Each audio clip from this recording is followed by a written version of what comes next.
That was absolutely brutal, Dub Nation. The Golden State Warriors losing a game they desperately needed, and with a loss to the New Orleans Pelicans, yet a game at home.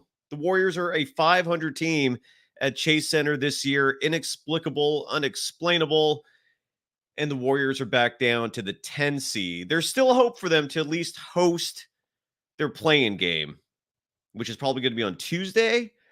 But this one hurts, folks. There's no way to spin it. We're going to break down what went wrong, if anything went right.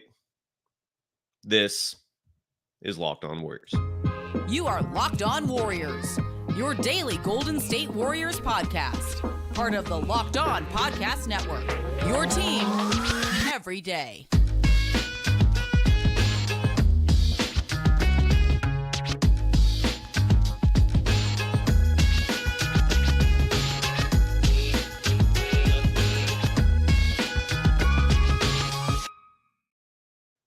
Thank you for making Locked On Warriors your first listen every day. We're free and available wherever you get podcasts and on YouTube. It's where we're exclusively live. We're part of the Locked On Podcast Network, your team every day. You can follow me, Cyrus Saatsaz, on Threads at Dog Wild. The program is also on there at Locked On Warriors. Thank you for joining me on a Friday night, which I was hoping would have been more jubilous, would have had more exuberance, but nonetheless, it is instead relatively depressing because the Golden State Warriors lose once again at home, this time to the New Orleans Pelicans, where the Warriors again are now a 500 team. Their home record on the season now, just unbelievable, 20-20, whereas there are 5 games better on the road this season, 25-16 on the road, I guess 4.5 technically. But this one sucked. There's no way to spin it. For those of you that have gripes about me constantly giving Jonathan Kaminga praise and love, even though I don't know why you would have issues with that. But here it is, folks. I'm going to be negative. And the negative thing is they needed him. He was sorely missed tonight. And he took a spill in last night's Portland Trailblazers game that apparently resulted in a pelvic bruise. Steve Kerr spun it during the pregame press conference, saying that he fell on his tailbone, which made me disappointed at first because, look, I broke my tailbone when I was young. I understand it's a painful injury, but it's the type of injury where it tests your pain threshold because a tailbone injury is not going to extend and make other parts of your body worse. You can't put a cast on your tailbone. But then I learned after that fact, when I looked up the NBA injury report, that it was actually a pelvic injury, a pelvic contusion, more specifically. Contusion, a fancy word for bruise. And so as a result, a little more sympathetic to Kaminga missing the game. But look, he missed those 6-7 games with the bilateral knee tendonitis. He missed tonight's game with the pelvic contusion, which is more understandable because a pelvic injury, that's connected to your groin, to your legs, to your back, to your abdomen. So if that's not something you want to mess with. But with that said, young 21-year-old Jonathan Kaminga, I don't like him missing this many games, especially with the Warriors in the midst of a playoff pursuit. Kind of disappointing, I'm not going to lie. But let's hope he's okay. Let's hope he comes back for the season finale for the Golden State Warriors, which is going to be Sunday against the Utah Jazz. Still a lot at stake for the Warriors, even though at the moment, yes, they're back down to the 10 seed because the Lakers beat the Memphis Grizzlies earlier tonight. And the Sacramento Kings right now, I don't know if the game's going to end by the time the show ends. It might. There's about 7 minutes, 42 seconds remaining in that game. The Kings lead 94-91 over the Phoenix Suns right now at home. If the Kings lose that game, the Warriors can still win their finale. And if the Kings lose their last game of the season, the Warriors can still slip into the 8 seed. They still have a good chance of getting the 9 seed as well because the LA Lakers, their final game of the season is at New Orleans. And if you watch tonight's game, you know New Orleans is a damn good team. Now, the Sacramento Kings, their final game is at home Sunday against the Portland Trailblazers. Now, we just saw Portland play the Warriors. They played Portland tough, or they played the Warriors tough, even though they're a young team, relatively inexperienced team. Chauncey Billups does have them trying out there. They're giving effort. So anything's possible. But more than likely, if the Warriors have any hopes of not finishing as the 10 seed, needing 2 wins to make the playoffs. There is some hope still for them to finish at 9, where they will host the Lakers at Chase Center. And despite the fact that the Warriors, again, for bizarre reasons, are a much worse home team than road team this year, something tells me you still want that playoff game at home. You want the crowd behind you. Stephen Curry entering that last Lakers game at Crypto shot for his career 32% from deep in that arena when playing the Lakers.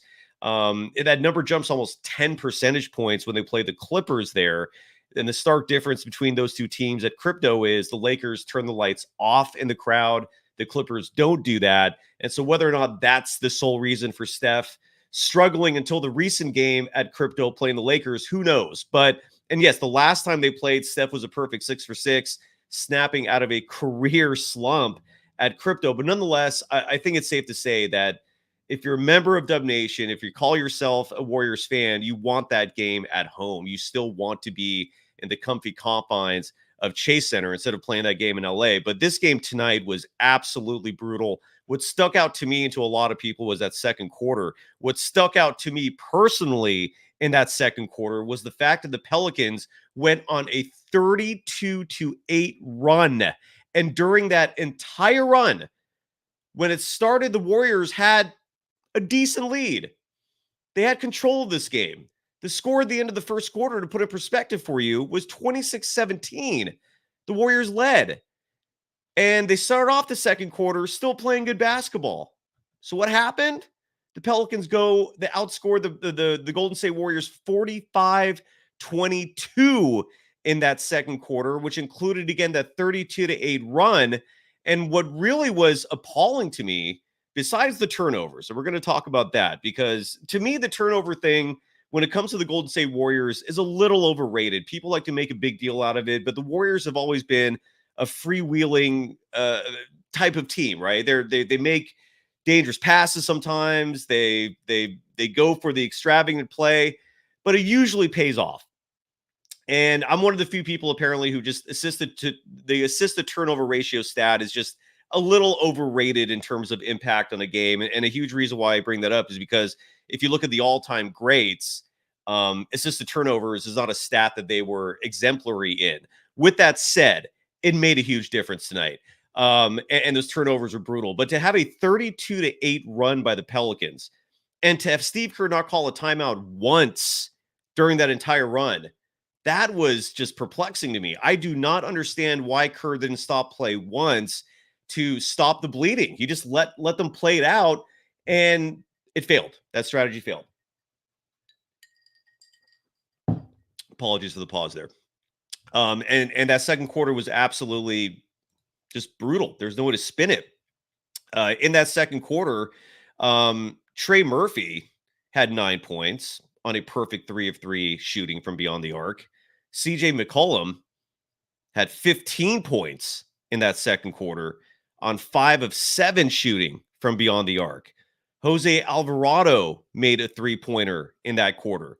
Dyson Daniels made a 3-pointer in that quarter. And that was the blitzkrieg that just set the rest of the game up. The Warriors could not come back from that. And then late in that fourth quarter, they started rallying and they started making what looked like it could have been a comeback. The Warriors came up and I believe tied the game, if my memory serves correct, or maybe they were within 3. But again, for some reason, I don't like it. I've said it repeatedly on this show that look, Chris Paul on this team has been a marvelous addition. And for no other reason, he's helped the development of numerous young players on this team, including Trayce Jackson-Davis, who, by the way, early in this game had a savage alley-oop. It was an alley-oop that Draymond threw off the backboard. We're seeing this more and more in the NBA. The Warriors got in the mix on this play. Dre with the backboard lob to Trayce Jackson-Davis. When I watched Trayce Jackson-Davis play, sorry to digress here for a second and go off on a tangent, but where would this Warriors team be without him? His stats, just to put it in perspective, since the All-Star break, which is when his minutes have nearly doubled.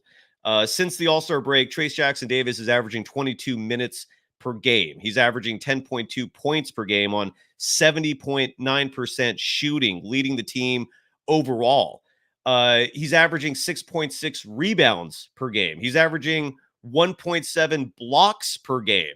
His impact has been phenomenal for this Golden State Warriors team, which also begs the question, why the hell was he not playing the whole year? But going back to the end of game lineups, I've said it before and I'll say it again. The Stephen Curry, Chris Paul backcourt, that's not going to translate to postseason success. If there's any sport where height matters, it's basketball. Anyone who's played this game, it's the number one variable for success. I know the NBA is a little different, but still, do you really think when CJ McCollum was going back there, when Trey Murphy was going back out there, when Dyson Daniels was going back out there to hoist three-point shots, do you really think they feel challenged when it's Stephen Curry or Chris Paul contesting that? No. Those dudes are tall. When someone's 6 inches shorter than you is trying to defend you, think about the average height of a human being is 5'10". Imagine you being 5'10" and someone 5'4" is defending you while you're playing basketball. You're going to have the time of your life out there. That is what teams see with the Golden State Warriors. And that's why I bring up Trayce Jackson-Davis, because I really wish he was finishing the game. I really do. I really wish they, instead of this tiny backcourt that we just keep seeing over and over that does not work. We saw some height and athleticism out there, but nonetheless, Steve Kerr's team, not mine, and the Golden State Warriors lost. The turnovers were brutal. And Stephen Curry, a Bay Area legend, an NBA legend, one of the all-time greats, he was guilty of a lot of those turnovers. We're going to break that down and so much more next. Going to talk about the final game of the season and what the Warriors, how they're looking in terms of the postseason a little more. But folks, yeah, this was a bummer of a game. This sucked. There's no way to spin it. And we'll have a lot more to discuss in just a moment after we give some love to our sponsors for the evening. First up is Stitch Fix. All about style. I got to do some shopping for clothes myself. I get away with the t-shirt game on this program, but I use button-up sometimes when I go out into the real world. Where's the overlay? And what Stitch Fix does for you is they act as your stylist. It's really simple the way Stitch Fix works, and it's really effective and awesome. You get that instant confidence boost that a great outfit will typically give you with Stitch Fix. You get a stylist who understands your style, your size, your budget. They do all the shopping for you. It's the easiest way to update your wardrobe this season. All you got to do is give your stylist your size, your style, your budget preferences. You order boxes when you want, how you want them. No subscriptions required. You could just buy it once and never do anything ever again. And they'll send you 5 just for you pieces, plus outfit recommendations and pro styling advice. You keep what works, you send back the rest. They make it all so easy, especially if you don't like to shop like me. I hate shopping. I hate going to stores. So if you're like me, this is where Stitch Fix is particularly clutch. They save you that time and effort, and they give you outfits that make you look good and make you feel good. Style that makes you feel as good as you look. Get started today at stitchfix.com/lockedon. That's stitchfix.com/lockedon. One more time, stitchfix.com/lockedon. Today's episode is also brought to you by eBay Motors. Talk about a valuable resource for you to save money on your vehicle. You have to drive in this world. I know there's exceptions, and depending on the city you live in and where you live, but for the most part, generally speaking, you got to drive in this world, at least in this country. And you need to save money. Everything's so damn expensive now. With eBay Motors, it's all about passion, drive, and patience. The formula for winning championships is also what keeps your ride or die alive. eBay Motors has everything you need to maintain your vehicle and level it up to peak performance: superchargers, roof racks, exhaust kits, LED headlights, and more. Whether you're into speed, power, or style, eBay Motors has you covered. With over 122 million parts for your number one ride or die, you'll always find exactly what you're looking for. And with eBay Guaranteed Fit, your part is guaranteed to fit your ride every time, or your money back. That's literally a guarantee, because with eBay Motors, you're burning rubber, not cash. With all the parts you need at the prices you want, it's easy to make your car the MVP and bring home huge wins. Keep your ride or die alive at ebaymotors.com. Eligible items only. Exclusions apply. eBay guaranteed fit only available to U.S. customers.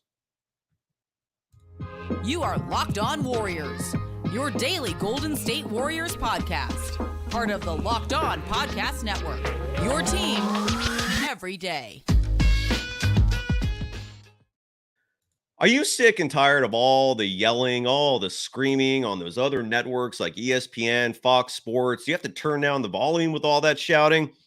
Make the switch to Locked On Sports today. It's a free 24/7 sports streaming channel programmed for you every day to bring you the biggest stories without all the screaming. Locked On Sports Today brings you can't-miss analysis, opinions, and news streaming 24/7 on YouTube or the free Amazon Fire TV channels app, part of the Locked On Podcast Network, your team every day. And again, you can follow me, Cyrus Saatsaz, on Threads at Dog Wild. I try to post interesting things pertaining to the Golden State Warriors. I'll sometimes throw in some Star Wars nerd fandom because that's how I roll.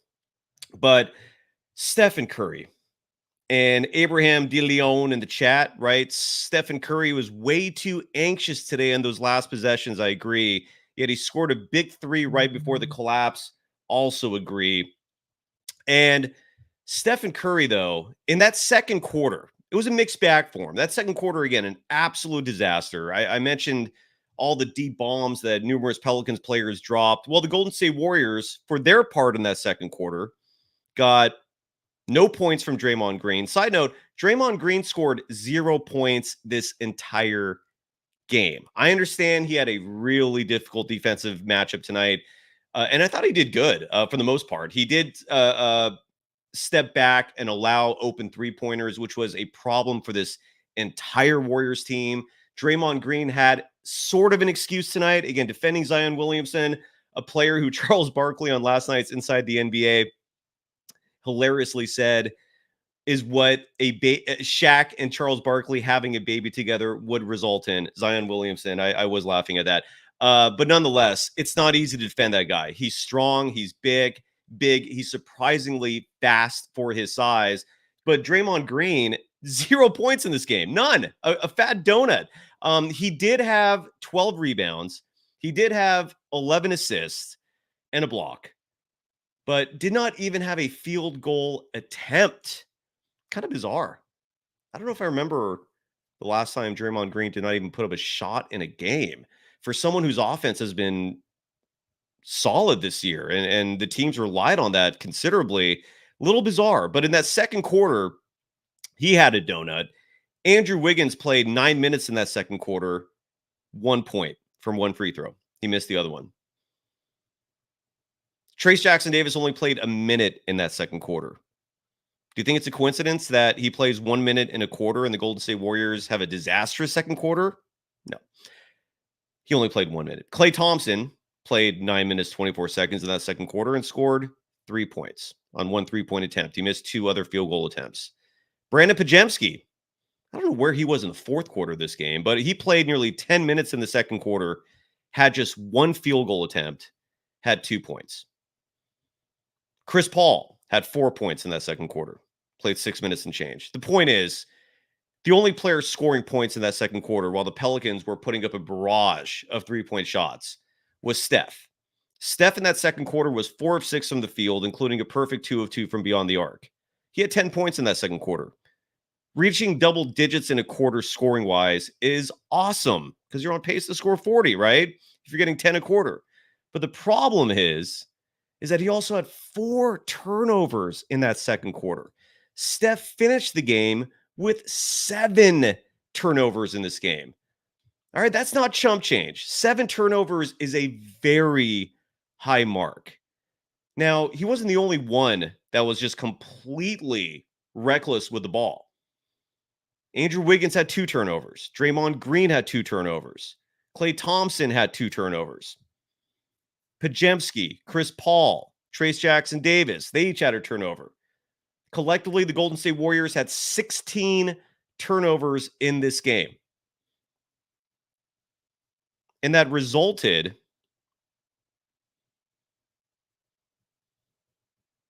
Where's the points off turnover stat? Oh, there it is.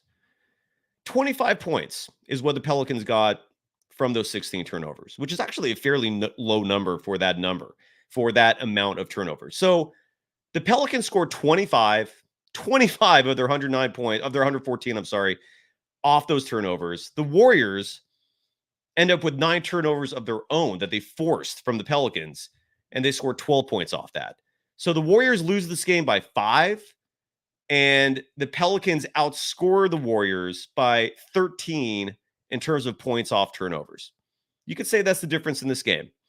I will still maintain that the difference in this game, while those turnovers were bad, what was worst was New Orleans having no problems shooting wide open threes. This has been a problem for the Warriors all season long. That perimeter defense of theirs can look like utter trash, and tonight was no exception. There is no good excuse for leaving players wide open in today's NBA for three-point shots. None. And the New Orleans Pelicans tonight, breaking it down in terms of three-point shooting. Trey Murphy, the third, was 6 of 9 from beyond the arc. Zion Williamson, who does not typically put up three-point shots, had 2 of them tonight in terms of attempts, made 1 of them. Herb Jones was 2 of 5 from beyond the arc. CJ McCollum was 8 of 13 from beyond the arc. Correct. I said that correctly. He made 8 three-pointers in tonight's game. The record is 14, held by Clay. Jose Alvarado, Dyson Daniels, Jeremiah Robinson Earl, they each hit a three-pointer as well. The Pelicans in this game collectively were 20 of 38 from beyond the arc. 52.6% they shot from 3. Anytime an opposing team is shooting above 50% from beyond the arc, you're in trouble. That's not good. That is not good. That's bad defense. That's particularly bad perimeter defense. And what was really egregious about the Warriors tonight with their perimeter D is that those were wide open three-point shots. They were not contested, folks.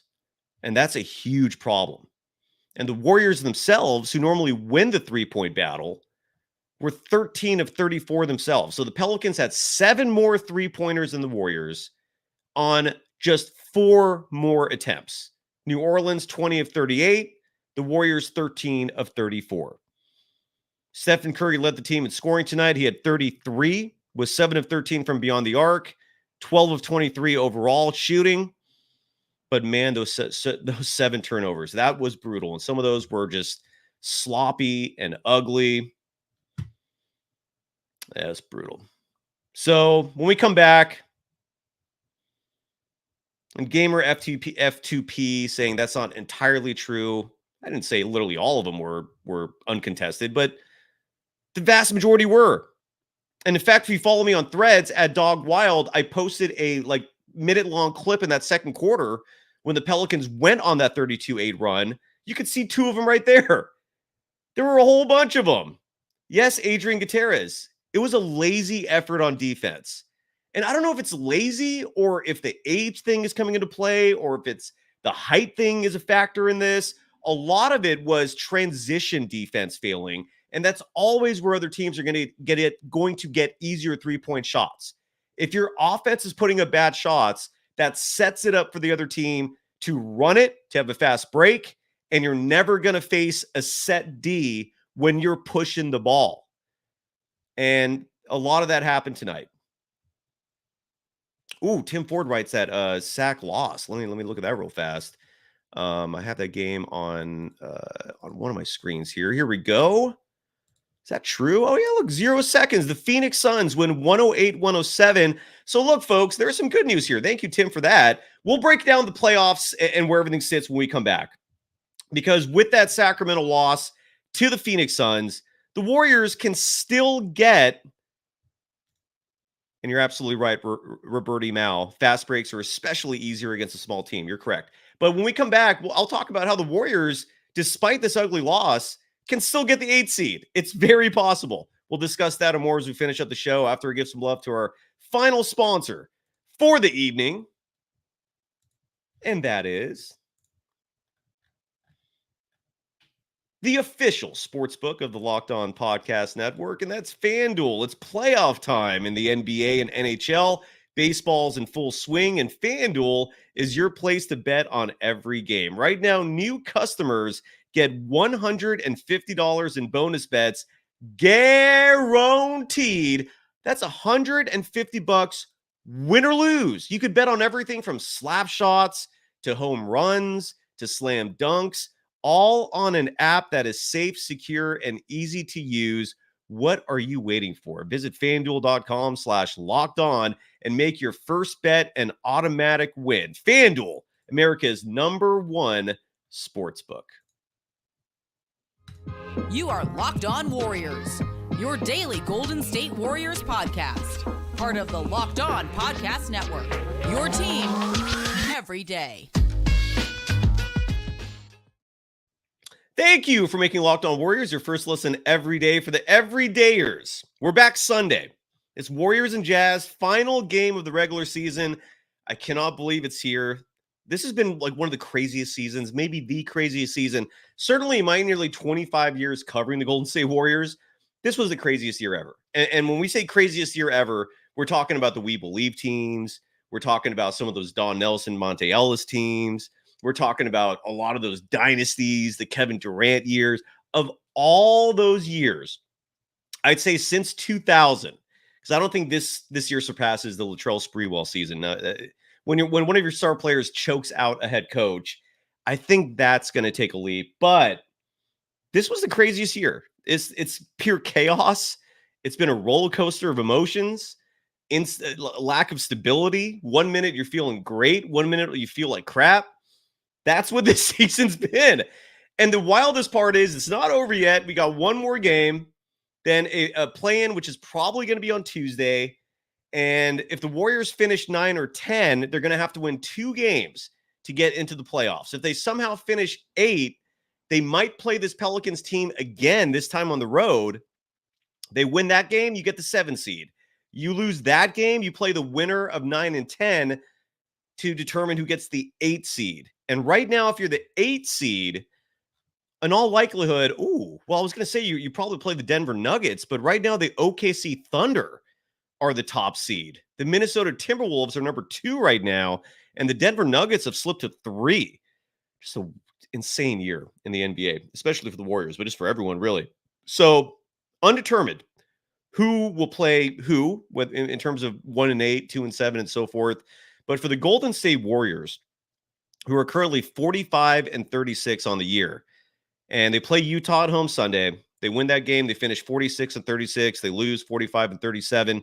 So if they win that game Sunday and the Lakers lose at New Orleans, that's who the Lakers play in their final game. The Warriors at a minimum will get the 9 seed. And they play at home if they're the 9 seed against the 10 seed, which will likely be the Lakers, although who knows. Now, if the Lakers and the Kings lose on Sunday and the Warriors win, then they're the 8 seed. And they will play either the New Orleans Pelicans or the Phoenix Suns in the first play-in game between 7 and 8. Which is what I think if you're a Warriors fan, you clearly want them to finish 8.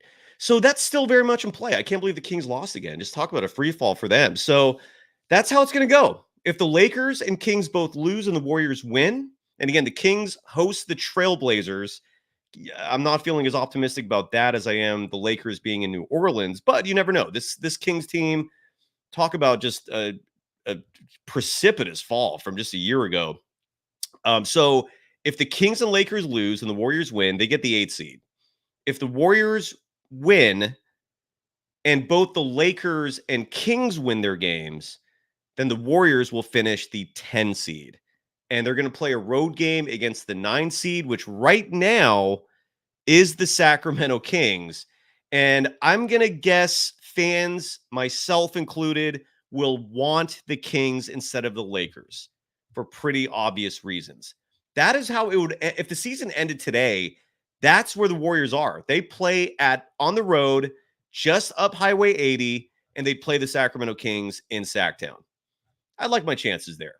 Now, if the Kings win and the Lakers lose, and the Warriors lose, then they'd be the 10 seed, right? I'm even confusing myself saying all that. I think I've explained this enough. Basically, right now, the Warriors own the tiebreaker over the Lakers. They don't own the tiebreaker over the Kings, and that's how it's going to play out. If the Kings lose Sunday, hosting the Trailblazers, and the Warriors win, the Warriors will leapfrog the Kings because of record. If both teams win, they'll have the same record, and the Kings own the tiebreaker. So at a minimum, the game would be played in Sacramento. If the Lakers lose their game Sunday against New Orleans and the Warriors win, then the Warriors would host a 9-10 matchup against the Lakers. Does that make sense? Or is everyone confused? I want to see if anyone is still confused about this. Yeah, and Sway, I wholeheartedly agree with you. The Warriors matchup against the Kings better than the Lakers. Oh, I see some very crass language in here. Let's please avoid that. Did I get the right person? I hope I did. Anyways. Woo! But that was a rough one. So there we are. That's the Golden State Warriors for in a nutshell. That's a season for you in a nutshell. We'll be back at this at the latest on Sunday. Sunday night, we'll know where everything falls into play. The Golden State Warriors will play the Utah Jazz. I have my schedule on my phone. That game will be at home. Early tip-off, 12:30 p.m. Yui. All right. So yeah. So by 3 p.m. approximately on Sunday, we will know exactly what's going on. Jay, I wholeheartedly agree with you. Jay in the chat writes, the fact that we're talking about what ifs at this point in the season is sad. The Warriors should not have even been in this position to begin with. Wholeheartedly agree with you. Do you folks remember when Corey Joseph was playing big minutes early in the season? Did you forget that already? When Corey Joseph was getting minutes over Moses Moody? Did you forget that? Anyways, Edward DeMesa writes, is this Klay Thompson's farewell tour? Maybe. Something tells me he's going to stay. I think he wants to stay with the Warriors. His value has definitely jumped up with his improvement of play the last 2 months. But yeah. Oh, my Lord. Here we go. Crazy Boo Boo Chicken.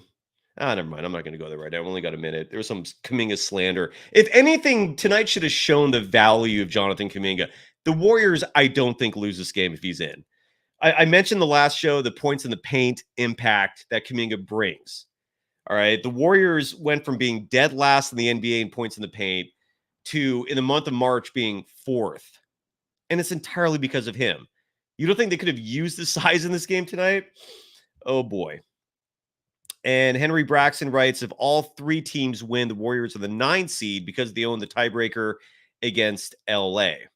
Yeah, but the problem is the Lakers right now are a game ahead in the standings. So the Lakers would have to lose in order for that to happen. And if that does happen, you're right. Yeah, the Warriors would host the LA Lakers.